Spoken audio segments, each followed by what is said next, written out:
domanda. Sì. Chi è nato prima, l'uovo o la gallina? Ma perché il parroco me lo chiederà? Ma sto scherzando? Sarà la prima domanda che ti farà il parroco, ti dirà: Fetela, chi è nato prima, l'uovo o la gallina? Ecco qua. A posto. Da prossimo mese. A posto.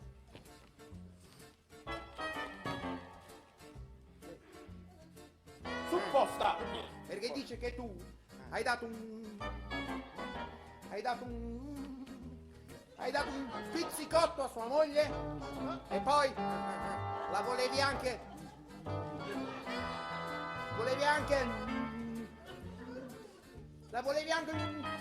baciare. Poco, che poi vengo anche da te. Ce l'hai questi pensieri? Ce l'hai? Per il momento no. Pasquale! All'improvviso!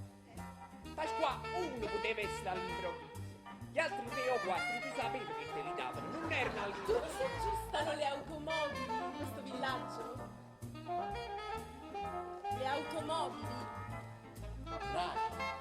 Dove posso trovare un ufficio telegrafico o un ufficio telefonico? Ne passa uno alle 5 e uno alle 6. Andate al diavolo tutti e due!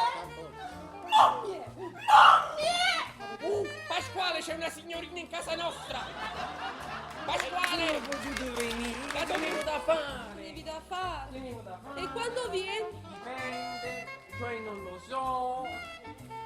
E guardami. Sto guardando. No, stai guardando per terra. Ti ho guardata. E avete anche il coraggio di salutarmi! Ti prego, Clotilde! Voglio dire una parola sola! Invece voglio parlare io! Ti chiama Pasquale, tu ti avvicini, ti farai 2 schiaffi e poi te ne vai. Ah, sì? Ah, sì? Uè, io prendo il medico e te lo butto addosso. te lo sto buttando addosso. E beh, e che modi sono questi? Pasqualino è il tuo fratello maggiore e tu lo devi risputare, rispettare. Oh, supposta. Però... Signori. Dottore,